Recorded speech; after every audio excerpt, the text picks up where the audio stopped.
নমস্কার বন্ধুরা। ভূমিহীন ক্ষেত মজুরের জন্য যে বার্ষিক আর্থিক সহায়তা প্রকল্পে যারা আবেদন করেছেন, তারা এই প্রকল্পে আবেদন করার পর তার স্ট্যাটাসটি কিভাবে চেক করতে পারবেন সেটি কিন্তু দেখানো হয়েছে আজকের ভিডিওটিতে। স্ট্যাটাসটি চেক করার আগে একটি কথা বলে রাখি, এই যে ভূমিহীন ক্ষেত মজুরের ফর্ম, এটি কিন্তু কৃষক বন্ধুর মতোই একটি ফর্ম।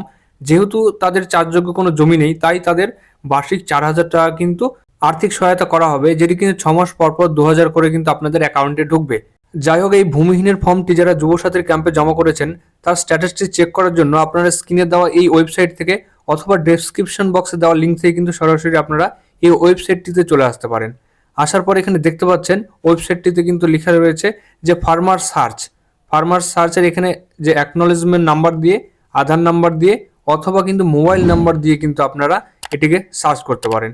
যাই হোক, আমি একটি অ্যাপ্লিকেশনের মোবাইল নাম্বারটি এখানে বসিয়ে সার্চ অপশনে ক্লিক করছি। দেখুন, তাহলে কিন্তু যে অ্যাপ্লিকেন্টের ডিটেলস সেটি কিন্তু চলে আসলো।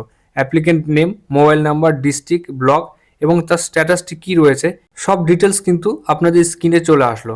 অর্থাৎ আপনার এই যে ফর্মটি সেটি কিন্তু অনলাইনে এন্ট্রি হয়ে গেছে, সেটি কিন্তু আপনি বুঝতেই পাচ্ছেন যে অফলাইনে জমা করেছিলেন এবং সেটি কিন্তু অনলাইনে, এবং তার স্ট্যাটাসটি কিন্তু শো করছে। এবার স্ট্যাটাস অংশে কী শো করছে দেখুন, স্ট্যাটাস অংশে লেখা রয়েছে কুইক রেজিস্ট্রেশন, অর্থাৎ আপনাদের যে ফর্মটি জমা করেছেন সেটি কিন্তু দ্রুততার সঙ্গে রেজিস্ট্রেশন হয়ে গেছে।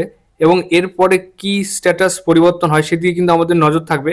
আপনারা অবশ্যই আমাদের চ্যানেলকে সাবস্ক্রাইব করে বেল বাটনটিকে অন করে রাখবেন, যাতে পরবর্তী গুরুত্বপূর্ণ আপডেটগুলি আপনার কাছে সবার আগে পৌঁছে যায়। এবং সবশেষে একটি কথা বলাই যায়, যে দ্রুততার সঙ্গে কাজ চলছে তাতে আপনারা কিন্তু ভোটের আগেই 1 কিস্তি টাকা পেতে পারেন, এমনটাই কিন্তু মনে হচ্ছে।